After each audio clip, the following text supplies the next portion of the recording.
Someone that has some Lysol, if you would, just in case. Let me welcome all of those who are viewing by live stream and all of the media outlets that have told us you would be watching by live stream this morning for this press conference. My name is Reverend Dr. William J. Barber II. I'm a bishop with TFAM under the leadership of the presiding Bishop Yvette Flunder, co-chair of the Poor People's Campaign and president of Repairs of the Breach. And today we're here because we have a moral and constitutional crisis in America. Anytime legislators, for simply upholding what they swore to do in the Constitution, are treated like political refugees, we have a moral and constitutional crisis in America. Normally at our gatherings, we don't have elected politicians to speak, mostly ministers and impacted people. But today, the politicians are the impacted. They are the impacted. And this is why the Poor People's Campaign, a national call for moral revival, made up of over 47 state coordinating committees, hundreds of partners and thousands of faith leaders, just after a 4-day march from Georgetown to Austin, and last week, one of the largest ever acts of civil disobedience in the history of the country here in D.C., along with the National Council of Churches, our dear friend Dr. Winkler. The Council of Churches represents over 39 religious bodies in this country, millions of congregants. We're also here today along with national leadership, not just preachers of congregations, but national leadership from the Episcopal Church, the Christian Church, Disciples of Christ, the Presbyterian Church, the United Church of Christ, the American Friends Service Committee, our Quaker brothers and sisters who were the key to the Underground Railroad, and our Native American Indian brothers and sisters, specifically from the Apache Nation. And we've joined together with these moral witnesses, the Texas state legislators, who decided that if people were going to crucify utility grids and crucify voting rights and crucify living wages, that every crucifixion requires a moral witness. And they decided to deliver a message to the nation to nationalize Texas, because Texas is the canary in the mine for what's going on in this country. So we've joined together today, representing millions, to deliver a message to President Biden, Vice President Harris, Senate Majority Leader Schumer, and Minority Leader McConnell in the Senate. We're going to hand deliver this message because this coalition represents millions of people of faith and millions of voters who believe it's time for a reset in how we are viewing the current debate for the ending of the filibuster, passing of the For the People Act that was actually written by John Lewis with his last breath, restoring and expanding the Voting Rights Act, and passing a $15 hour minimum wage. It is time to view these things through the lens of our deepest constitutional and moral values in order to preserve the soul, the economic justice, and the future possibilities of this nation. There are 3 infrastructures, not one, we must care for. We must care for the infrastructure of our bridges and our roads and our ports, but we must also take care of the infrastructure of our democracy, voting, access to the ballot. And we must take care of the infrastructure of our daily lives, wages, and health care. The demands of this moment are much bigger than Republican versus Democrat, liberal versus conservative, and moderate versus political manipulation. This moment is about right versus wrong. It's not about the one big lie from one man, but it's about an old lie, an old fear that has metastasized into a cancer of lies. I thought about it this morning as somebody texted me that today is the 4th year anniversary of Charlottesville. And here we are also 6 days after the 56th anniversary of the signing of the Voting Rights Act that was signed by a president who came out of Texas because of a movement that grew out of Alabama. Voter suppression and economic suppression have always been rooted in more than a simple binary black versus white or racism critique. Reverend Dr. Martin Luther King told us that, and we need to hear it today, when he said the threat of free exercise of the ballot by the Negro and white masses is what causes a segregated society and suppression. The threat of the Negro and white masses coming together. This is what happened when the Negro and white masses of the South threatened to unite and build a great society, a society where greed and poverty would be done away with. So the battle to suppress the vote and the battle to suppress labor rights has been a tactic used first by Southern white aristocracy to hold on to their power because of their fear that that coalition would come together and change the economic architecture of the nation. We are in a battle for the soul of the democracy and the possibility of the democracy. We are in a battle against becoming a civil oligarchy and what John Nichols calls a dollarocracy. 400 voter suppression bills have been filed in 49 states, not just in the South, in Texas and North Carolina. We know that the moral struggle for a true democracy is never just about voting rights for black people. In this moment, to make only that argument is a flaw. This is an immoral interlocking that reveals how racism and classism work together to create barriers.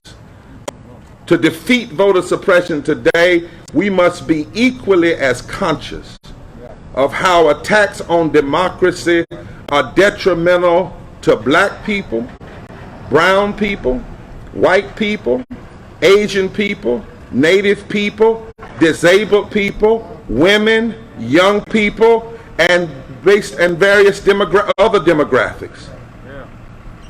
There are over 140 million poor and low-wealth people in this country. And the same ones that suppress the right to vote for the 65 million poor and low-wealth people in this country also suppress living wages and suppress fixing utility grids and suppress health care, which hurts us all. What we see happening today by the U.S. is backed by the U.S. Chamber of Commerce and the Koch brothers and ALEC, the American Legislative Exchange Group. What they are trying to do is prop up a system that benefits the wealthy. The people who are pushing these voter suppression measures will use the power they seek to steal to draw districts and pass laws that make it even more difficult to win a governing majority in the future. Right. The ones pushing voter suppression in states and blocking voting rights creation at the state level, and the ones blocking fixing it at the federal level, are the same political forces that block living wages and fixing the climate and addressing health care. And all of these things have a devastating impact on the totality of Americans, not just black people. This current struggle is not purely Jim Crow. It is not. Jim Crow went to law school. got a degree in law and statistics. And now he is James Crow Esquire, and his goal is to shut down every progressive voice in this nation if he could. And he has a sister named Jane S. Crow as well. As long as this struggle is framed as Republicans who are concerned about election integrity, which is a lie, versus Democrats who want to encourage a turnout that favors their party, America is descending and will continue to descend into a hyper-partisan dysfunction which will continue to cost our democracy. We are in a moral crisis and a constitutional crisis. We must reclaim voting rights and living wages and addressing poverty as moral issues that make good economic sense. And to not have protected and expanded voting rights at the federal level and living wages is constitutionally inconsistent, morally inconsistent, and economically insane. These issues do not stand apart, they actually stand together. And so that is why we will deliver this letter to say we must end the filibuster. Not only has the filibuster been used against black folk, it was used to block women's suffrage, it was used to block labor rights, it was used to block consumer protection, it was used to try to block the right of 18-year-olds to vote. It must end. It has never been used to bring people together, only to divide us further. We must pass all the provisions of the For the People Act. All of the provisions. There are before access to the ballot, getting dark money out of our elections, dealing with unjust gerrymandering, and ethics. Which one of them can you cut out? None of them. We must pass and fully restore the Voting Rights Act. And we must pass $15 minimum wage now for the 32 million people who we called essential workers last year and year, who saved this democracy, the first to go to work, got the least amount of pay, the first to get affected, the first to go to the hospital, and the first to die. And so today we deliver a moral directive and a call to President Biden, Vice President Harris, to Senate Leader Schumer, to Minority Leader McConnell, and to all the senators. We must never forget, Bishop, Isaiah 10, which says, "Woe unto those who legislate evil and rob the poor of their rights and make women and children their prey." When I first started quoting that and got it years ago, it dawned on me, it says, "Woe unto those who rob," who deliberately right in your face pass laws to take your rights. Every one of those persons that put their hand on the Bible swore to uphold the Constitution on the Bible, but it's time that they read both the Constitution and the Bible. And only when we as a nation preach good news to the poor, only when we lift the least of these, only when we establish justice, only when we ensure equal protection under the law, only when we promote the general welfare of all people, can we even come close to living out in policy and in deed what it means to be one nation, under God, indivisible, with liberty and justice for all. So today we stand together, preachers and politicians, clergy, and with our collective moral voices, we are all impacted today. We call on the president to go to Texas, go to Arizona, go to West Virginia, and then go to the well of the Congress and let the nation know we must have three infrastructures protected.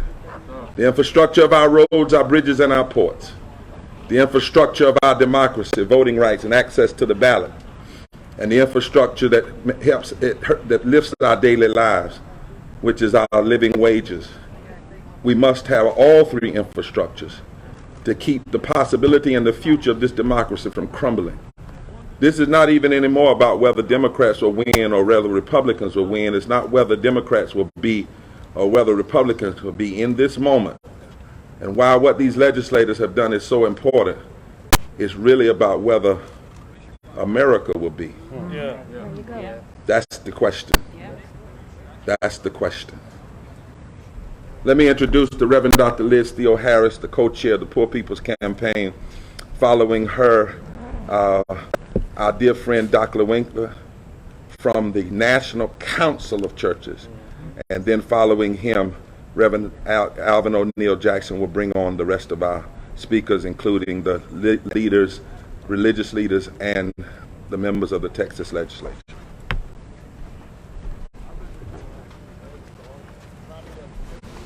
Good morning.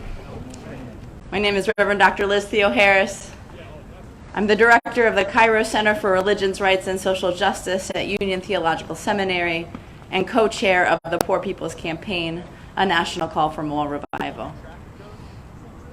We're here this morning because we are in a moral crisis, and we are clear about what our demands are. We will keep on organizing, we'll keep on crying out, because as a pastor, as a mother, as someone who has been impacted by this attack on our democracy, it is in peril, and we have to lean on our deepest moral traditions that are about defending the vulnerable, that are about ensuring a voice for absolutely everybody, that are about lifting from the bottom so that everybody can rise. So we stand here today and we deliver this letter in power because we know it is our moral duty to call to attention the attack that is happening on the 140 million and growing poor and low-income people. That's right. And that if we do not save this democracy, if we do not protect and expand our right to vote, if we do not raise wages, if we do not build up this infrastructure of schools and health care and everything that everybody needs to thrive, not just barely survive, that we are in danger. We are in danger of reducing this nation to chaos. That's right. When it could be a beacon of liberty and life and the pursuit of justice That's for right. everyone. And so it is an honor to be here with everybody today and to take the side of justice. That's right. We have been saying in this season of moral nonviolent direct action, which side are you on? That's it. And that is the question that we continue to pose to Senator Schumer, to Senator McConnell, to President Biden, and to Vice President Harris. Which side are you on? Are you on the side of right? Are you on the side of democracy? Are you on the side of justice? Are you on the side of living wages?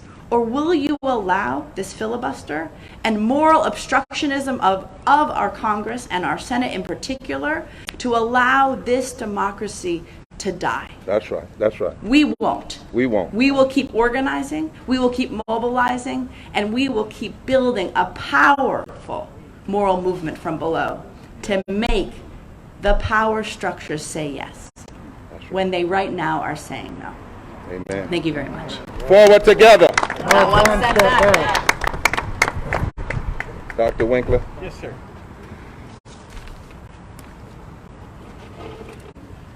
Morning. My name is Jim Winkler. I serve as President and General Secretary of the National Council of Churches.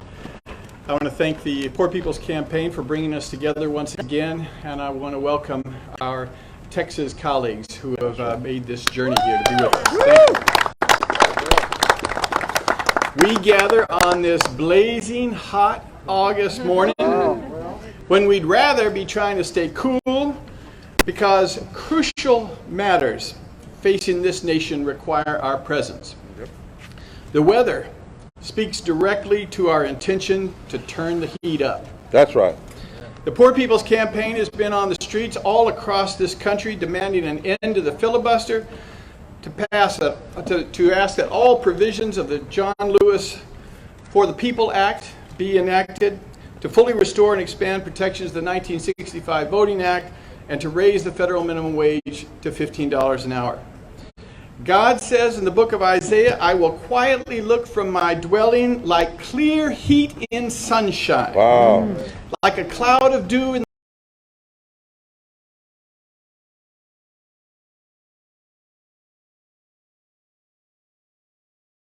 Well, they added other provisions that were just as bad or worse. So what did we decide to do? We rolled out. We came to the nation's capital. We didn't just say we were leaving to kill a bill. That's right. We came and we decided to be productive. We came and we decided to put pressure in the only place that pressure mattered, which was right here in D.C. Sadly enough, in D.C., we have the majority. That's right. We have the House, we have the Senate, and we have the president. So we're thinking, oh man, they're doing so bad in Texas with their majority. Surely, this is where we will get the results that we need, not just for Texans, but for those in Georgia, those in Florida, those in Arizona, and those throughout this country.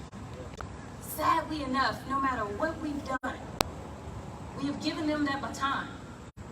For whatever reason, they can't finish this race. But I want to tell y'all, we are still sick and tired of being sick and tired. So while they have gone on recess, we will continue to fight against our governor. And we will ask questions of our colleagues such as, what would Jesus do? Is it morally right that right now we have children that potentially may die because our governor refuses to be a leader on COVID-19? Is it right that teachers haven't gotten their raise in pay because the Republicans decided not to bring that bill to the floor that we signed on to? None of these things are right. Instead of saying, let's sit down with our colleagues who truly feel offended by what's in this bill, let's talk this through. Let's listen to them because we ignored the people, but let's listen to our elected colleagues. Instead, they decided we want to arrest our political opponents and throw them into the chamber and put this down their throat.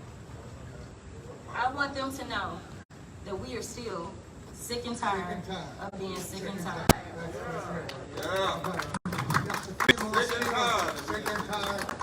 Just a few more speakers, Chairman. Nosy, Dr. Winsler. First of all, I just want to say that coming from Arizona, from the mountains of Mount Graham and Oak Flats that are really sacred and holy, one of the most important things as a Native American is that, as I told Reverend Barber, is that we have to attack this issue in a religious sense, because we're fighting a great evil of what is old.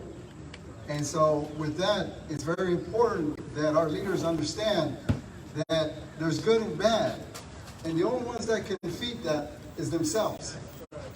And so when people ask me, will we ever win or will we lose? It really depends on what we feed as people. And that's so important that we need to understand, and that's the great message that's being delivered. And as Native people, we've been affected by this hundreds of years ago, thousands of years ago. So we're with you on this journey, spiritual journey, of what's being affected by all of us, on how leadership is run. So with one of the things that I did want to say is that to my brothers and sisters of Texas, we face the same ordeal in Arizona. But as everyone is saying here, the light is being shined to this darkness. And that's what it's going to take. So I ask all the people out there that you must stand up. That's right. You must be a part of this movement. Because I see it as a religious and a spiritual movement that has to be done. So again, I want to thank everybody for having the first people being a part of this great movement. Because it's going to take all of us to do it. All of us to see it better tomorrow.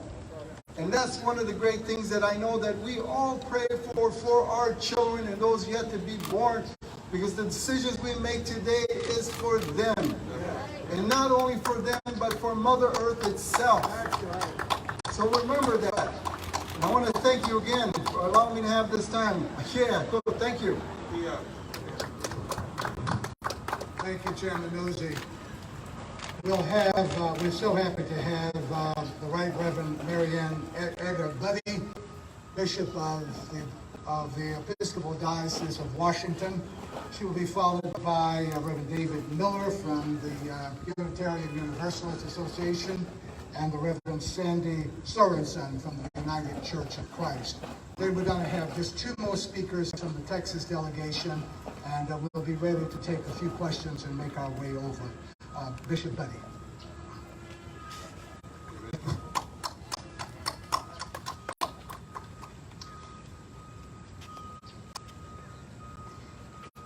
I am so proud to be a part of this multi-faith, multi-race, multi-class movement to speak truth in a world where the haze of lies is as devastating as the smog that is destroying the planet. And it's confusing our people and catching them in ways that help to distort reality so that we can't even hear truth until we hear it. You know, and when we hear it, it breaks through like such powerful freedom. And we need that now. I have to speak as a Christian. I speak today to fellow Christians who hold the reins of power. You know as well as I that Jesus hated more than anything, really just one thing, and that was hypocrisy and abuse of power for those who held it. Those who are entrusted with power are given such privilege and responsibility. We should go to bed each night quaking in our beds for the responsibilities that we hold. And I call upon you, those who have power, to recognize that truth is coming to take this down, and you will not be spared the judgment of history and the judgment of your people. And we will not let this go down on our watch. We can't. As a mother, as a grandmother, as a friend of the earth, as Dr. Fauci said on the television camera the other day, he said, I don't know how to tell you how to be compassionate to your neighbors, right? How can we tell the leaders of this country that their role is to be compassionate and just? If they don't know that, then we must bring power to them to persuade them that it is time. And I am so honored to be with those who have put their lives on the line for this moment, for a time such as this. Thank you. Thank you, Bishop. David Miller, Unitarian Universalist Association. What an honor it is to be here today. I represent Susan Frederick Gray, the president of the Unitarian Universalist Association, and the over 100,000 members of our congregation and over 500,000 of those in the United States who call themselves Unitarian Universalists. Whether from the pulpit or to the press, I'm often at a loss to find the right words to break at a time when it is essential to see the Spirit of God in every human face. Where are the profiles of courage to ensure the right to vote for so many whose hard-won rights have been paid for with so much sweat and blood, and far too costly sweat and blood of their ancestors? Where is the recognition that our governmental systems, like the filibuster, must change for there to be change? And where's the compassion that leads to a living wage as we never forget the command to love our neighbors as ourselves? As a part of this faith coalition, as a part of the shared moral voices of my sibling Unitarian Universalists, may our words and deeds find their way to those who have lost theirs. As we never forget that a living wage and the precious right to vote must be priorities for a truly democratic nation. Amen. Thank you. Well, Reverend Sandy Sorensen from the United Church of Christ. Good morning. I am honored, no matter how hot it is, to be standing here with my brothers and sisters of faith and my brothers and sisters from Texas. I am Sandy Sorensen with the United Church of Christ, a justice-seeking church with a long history of advocating for voting rights. Last year, in his eulogy for the late Representative John Lewis, former President Obama said, "Democracy is not automatic. You have to tend it. You have to work at it." And we know now, sometimes you have to fight for it. And that is why we are here today. Our vote is our voice, one of the most powerful tools we have to act on the issues that we care about. For democracy to flourish, every voice must be heard and every vote counted. We must restore and expand access to voting rights and enact needed reforms to the democratic process. Now, we know that the efforts to exclude and disenfranchise voters most directly impacts the poor and marginalized. They are the very ones who most need a voice in the policy decisions that will affect them. As people of faith, we are called to stand with the marginalized and the vulnerable, to work for a democratic process that centers the common good. We call upon all our elected officials to stop playing partisan politics with the right to vote, strengthen our democracy through legislation like the For the People Act. Now is the time for courageous moral imagination, not narrow-minded self-interest. Do the right thing, not the partisan thing. Stand with the people, stand for the people.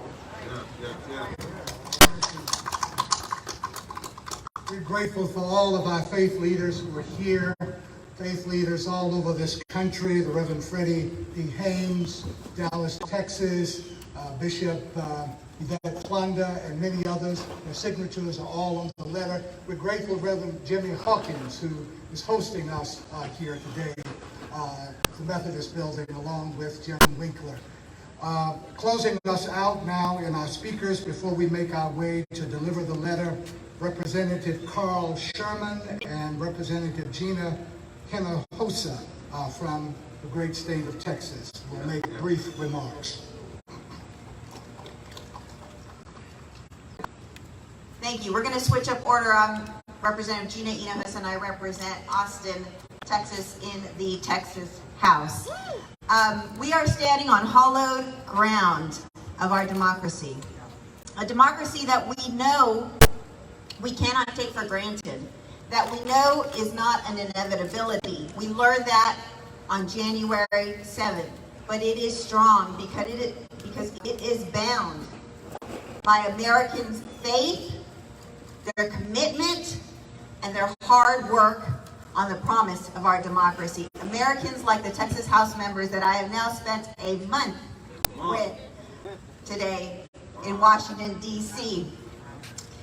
And on May 30th, when we first walked out of the Texas House, I remember sending a text message to some of my colleagues saying, it's a leap of faith. It probably won't work, but it only works if you take it. That's right.